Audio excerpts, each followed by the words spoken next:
Saludamos a la legisladora Jimena Peña, asambleísta por los migrantes, oriunda de la provincia de La Suay. Quisiéramos preguntarle, señora legisladora, hay una parte también en su comunicación que señala: es claro que Alianza País no gobierna, una paradoja porque nos siguen y nos seguimos llamando movimiento oficialista. La pregunta que quisiéramos hacerlo: si no gobierna Alianza País, ¿quién gobierna este país? Muy buenos días, doctor Cardoso. Poder dialogar con ustedes. Así también un feliz sábado a todos los cuencanos y cuencanas que nos escuchan, deseándoles que se encuentren bien de salud. Así es, en mi carta me he permitido hacer algunos comentarios, algunas reflexiones. Alianza País en este momento no toma las decisiones, y no desde ahora, desde hace mucho tiempo. Muchas de las decisiones que se han tomado por parte de este gobierno han sido inconsultas, no solamente al movimiento oficialista, entre comillas, sino también a la bancada. De manera permanente estamos motivando y estamos debatiendo al interno de la organización la necesidad de alejarse de esas decisiones que realiza el Ejecutivo sin consultar al movimiento oficialista. ¿Quiénes gobiernan?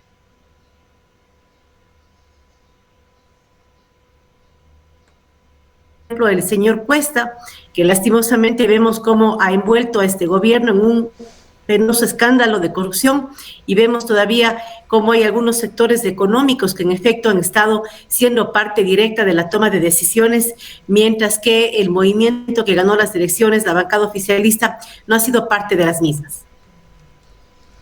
En lo que respecta a María Alejandra Muñoz, cabe, sin embargo, señalar que el movimiento Alianza País, así lo entendemos, votó porque ella sea elegida vicepresidenta de la República.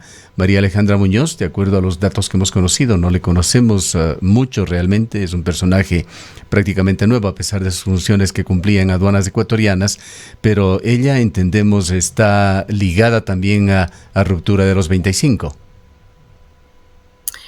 Cuando hacíamos la reflexión, doctor Cardoso, sobre, antes de que se envíe la terna, sobre qué nombres deberían ser enviados, hacíamos una reflexión en lo personal en diferentes espacios, que lo ideal era que sean personas que no tengan tanto desgaste, que no sean cuestionadas, precisamente porque entendíamos lastimosamente que las personas del núcleo cercano del presidente, por el mismo ejercicio del poder, iban a tener serias complicaciones para generar los consensos al interior del Pleno de la Asamblea Nacional. Y no me equivoqué. Por eso, cuando se hacen públicos los nombres, yo me permito manifestar la semana pasada, entre lunes y martes, me parece que fue, que la persona que mayor consenso generaba de esta terna era la tercera. Porque aquí el tema no se trata de que sea o no de ruptura. Digamos, al fin de cuentas, la terna es una decisión del presidente de la República. Sin embargo, lo que sí hubiese sido políticamente correcto era tender puentes para generar consensos al interior de la Asamblea y evitar el envío de nombres que, en vez de generar consensos, generen preocupaciones. Por eso es que incluso habíamos dicho ya en un inicio que el nombre que más generaba consenso era el nombre de la tercera integrante de la terna, porque no había estado expuesta a ningún escándalo, no tenía juicios políticos, como usted dice, ha estado ejerciendo un rol de funcionaria pública no muy visible, y eso pues reduce las resistencias que se pueden dar en lo político con figuras que han sido parte de decisiones altamente cuestionadas. Se aceptó su renuncia a la coordinación del bloque. Todavía no ha habido una reunión por parte de la bancada, pero yo entendería que así es. Sigo siendo parte de la bancada, sin embargo, al no estar de acuerdo con la decisión mayoritaria de nuestra bancada, no podía yo mantener el cargo de coordinadora sin respetar la posición de la mayoría de la bancada. Creo que la bancada requería una persona que esté convencida de esa decisión, y por tal motivo yo preferí dar un paso al costado para que los compañeros puedan elegir una persona que esté convencida con esa decisión. Debemos entender entonces, señora asambleísta, que su rechazo expresado en esta comunicación iba en contra de Juan Sebastián Roldán y de María Paula Romo, no tanto con respecto al movimiento Ruptura de los 25 o al movimiento que, según usted señala, gobierna el país. Doctor Cardoso, mis comentarios van sobre una preocupación que se evidencia dentro de la bancada y son preocupaciones políticas, no son temas personales. El presidente es el que tiene la decisión de enviar la terna, es su facultad legal y constitucional. Por tal motivo, más allá de que a qué grupo, sector económico se deban o qué sector político pertenezcan, el problema aquí es realmente los cuestionamientos que levantaba, por ejemplo, el primer nombre de la terna. Estábamos dispuestos a respetar la decisión orgánica de la bancada, como lo hemos hecho muchas veces, sin necesariamente estar de acuerdo. Hemos votado a favor precisamente porque tenemos una disciplina orgánica de bancada. Sin embargo, doctor Cardoso, luego de la información que develó Ecuavisa, en el que obviamente la ministra está investigada por un acto de corrupción, me parecía que no era correcto con el país permitir elegir a la primera de la terna o permitir que ingrese por el Ministerio de la Ley y hacer que el Ecuador, que los ecuatorianos y ecuatorianas, luego de haber evidenciado todos estos actos penosos de corrupción, tengan o se elija una nueva vicepresidenta desde ya con cuestionamientos. Y cuestionamientos de carácter, legal y en temas de corrupción. Creo que eso era, no me hubiese perdonado en lo personal haber permitido eso. Creo que hemos predicado con el ejemplo sobre la responsabilidad que tenemos de luchar contra la... ¿A qué denuncia de corrupción transmitida por Ecuavisa específicamente se refiere usted, legisladora? Este tema en el que está envuelto el asambleísta Mendoza y el ex asambleísta Mendoza y el asambleísta Suero, donde se devela una conversación donde se menciona varias veces a la ministra. Yo no soy juez y creo que en este país se debe respetar la presunción de inocencia. Sin embargo, en el momento de elegir a la segunda mandataria o segundo mandatario del país, me parecía que era importante tratar o procurar que la persona que quede electa como vicepresidenta por lo menos no tenga estos cuestionamientos de inicio. Entendemos que en el ejercicio de la política en lo posterior podrían haber complejidades y demás, pero en este primer momento de votación creo que era necesario, doctor Cardoso, que la Asamblea escoja una persona sin cuestionamientos. Otra preocupación también que tenía en torno a la primera persona de la terna es que tiene 2 juicios políticos en la Asamblea.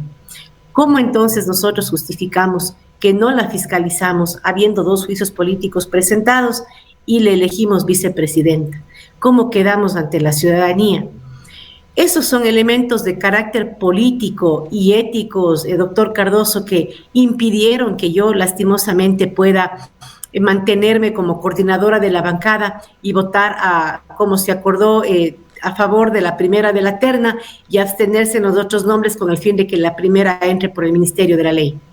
Pero, doctora Peña, usted y el bloque de Alianza País recién descubren esto.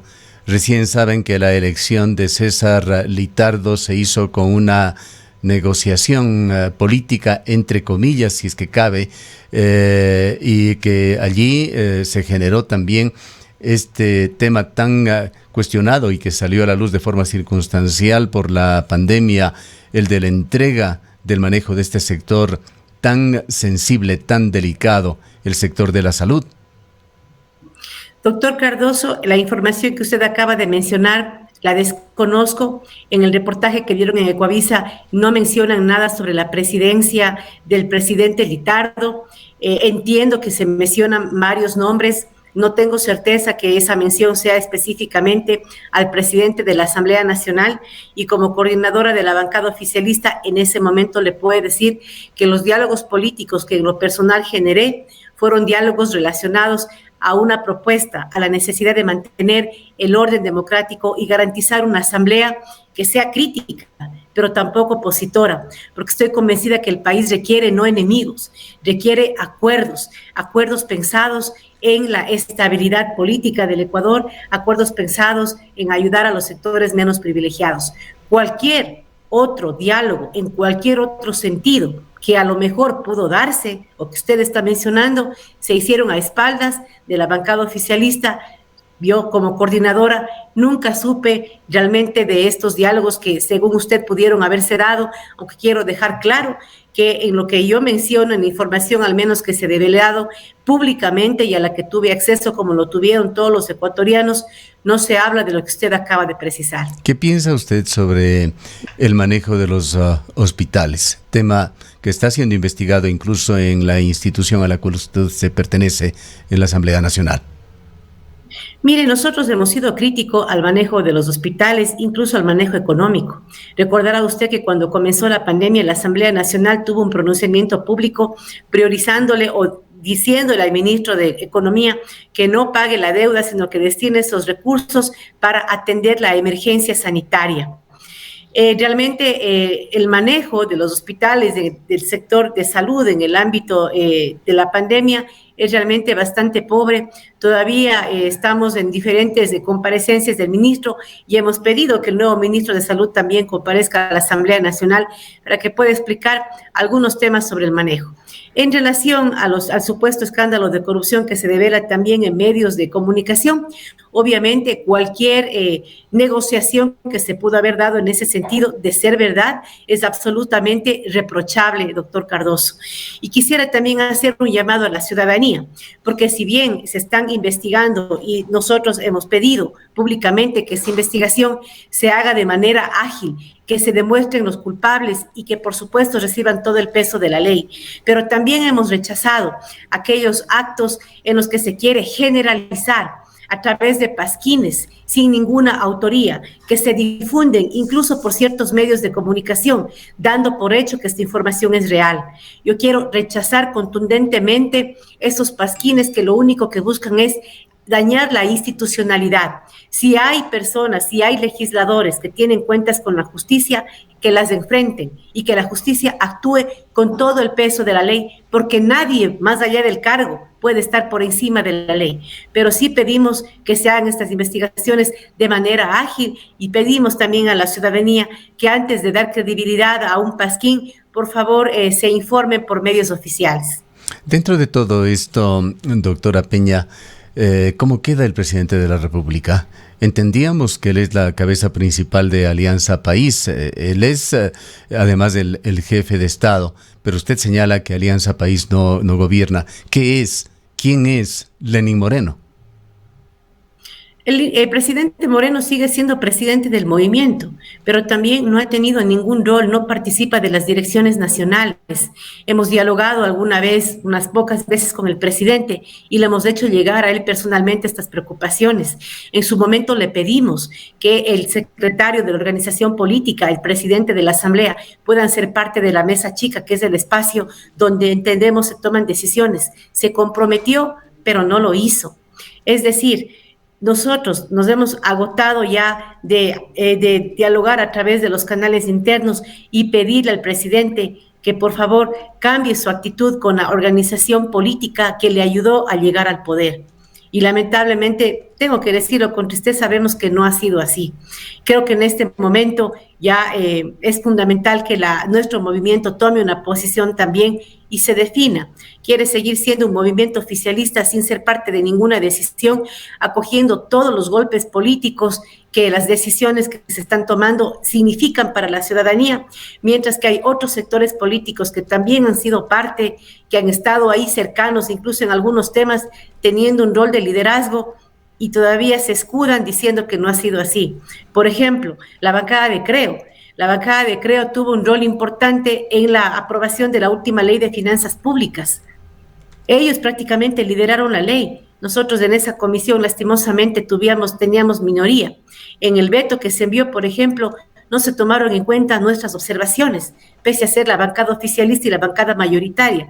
Por eso fue que no hubo votos ni para las ratificaciones ni para allanarse al veto. Y por eso es que esta ley ingresa por el Ministerio de la Ley.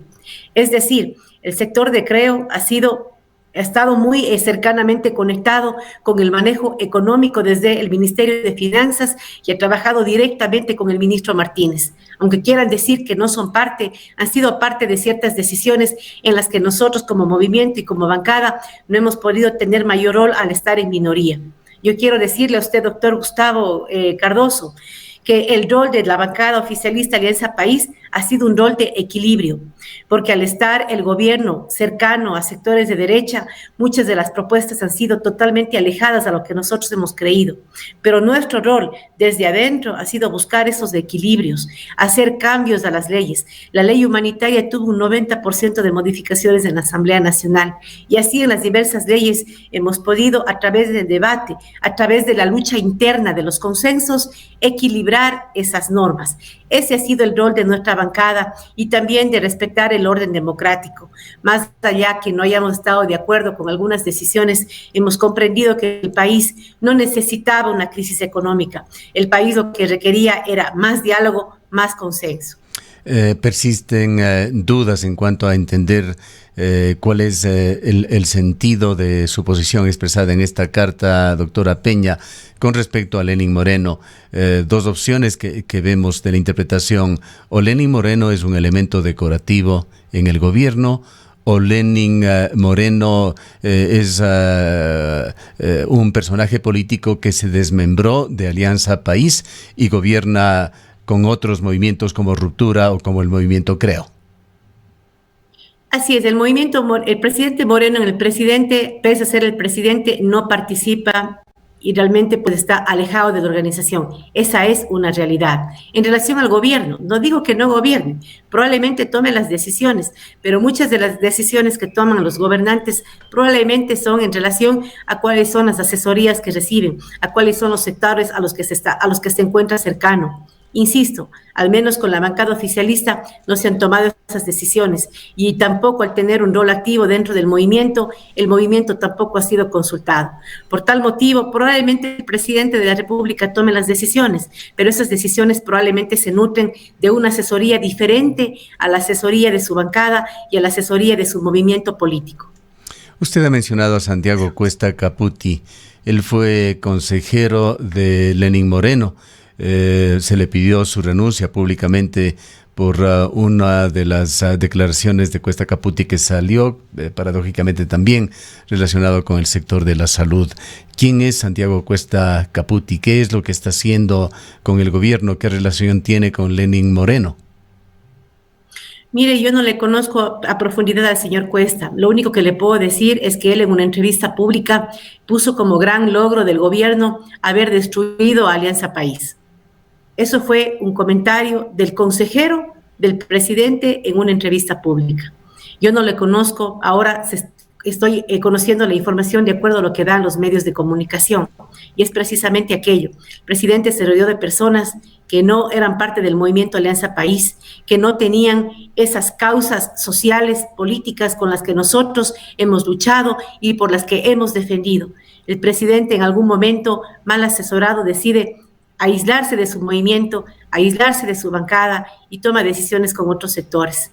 Con total respeto le digo, le hemos dicho esto al presidente personalmente, pero lastimosamente no se ha hecho eco de nuestras sugerencias, de nuestros aportes. Nosotros hasta el cansancio hemos tratado de colaborar, de ser parte, pero en este momento realmente le veo sumamente complejo. Por eso es que ante la necesidad de votar o la decisión de que se apoye en la terna al primer nombre, realmente en lo personal ya no pude aguantar más tanta indiferencia y dije no, esto creo que hasta aquí hemos llegado, hemos tratado de hacer lo más que hemos podido por mantener el equilibrio, pero en este tema tendríamos que hacer la lucha evidenciando esta discrepancia y permitiendo que en efecto el país pueda tener una vicepresidenta que pueda verle a la cara a los ecuatorianos sin ningún problema, sin ningún cuestionamiento y pueda sentarse en esa silla, por lo menos con la tranquilidad de no estar judicializada. Para finalizar, doctora Peña, ¿qué opina usted sobre lo gravitante, la importancia que pueda tener María Alejandra Muñoz en estos 7 meses en los que ejercerá la vicepresidencia de la República? Bueno, realmente esperaría que haga un trabajo honesto, un trabajo honrado y que tenga también una perspectiva un poco más amplia y pueda ser una voz de consenso. Yo creo, doctor Cardoso, que el país requiere un poco limar esa disputa que se siente dentro del país, de los sectores políticos. Si la vicepresidenta puede tener una cercanía al presidente de la República y poder realizar ese diálogo que se ha perdido con la gestión de la política. La ministra Roma está a cargo de la política, pero vea usted, tuvo 36 votos en la Asamblea y es precisamente el nexo del presidente con la Asamblea. Yo creo que es importante renovar ese lazo con alguien que pueda tender más puentes, que pueda generar más diálogo para que el gobierno pueda tener, los 70 votos que se requieren para aprobar leyes, para aprobar resoluciones y demás. Yo creo que es importante entonces que esa figura fortalezca la gestión política a través de nuevos puentes de diálogo, baje las tensiones y creo que en ese sentido ella lo va a lograr. Cualquier otro rol que le pueda dar el presidente de la República, yo me imagino que la señora Romo seguirá a cargo de la política, pero yo realmente espero que esta nueva figura que se suma ya de manera ya relevante dentro del gobierno, pues pueda generar esa baja de tensiones y tender esos diálogos, esos puentes con los sectores políticos y sociales que tanto requiere en este momento el país, que está golpeado por una situación sanitaria, por una pandemia, golpeado por decisiones económicas, golpeado por una situación de desempleo brutal. Creo que lo que se requiere es una figura que baje las tensiones, que genere más diálogo, menos disputa, menos controversia. A 7 meses de las elecciones ecuatorianas deben haber ya definiciones en los distintos partidos y movimientos políticos. Alianza País, ¿a quién va a nominar o a quién va a apoyar como candidatos a la presidencia y vicepresidencia de la República? Realmente se está discutiendo, se han hecho algunas nominaciones de precandidaturas por parte de la Dirección Nacional. Las mismas serán públicas ya cuando el secretario ejecutivo y la Dirección Nacional lo decidan, pero Alianza País está pensando salir con candidato propio a las elecciones. ¿Esto lo han consensuado con Lenín Moreno? Realmente esta ha sido han sido decisiones de la Dirección Nacional, que es la máxima instancia del movimiento. Imagino yo que el secretario ejecutivo hará los esfuerzos para informarle al presidente de la República cuáles son las decisiones de la Dirección Nacional. Bien, muchas gracias por habernos atendido. Han escuchado a la doctora Jimena Peña, asambleísta nacional, quien renunció el día de ayer en una carta abierta a la dirección del bloque de Alianza País en la Asamblea.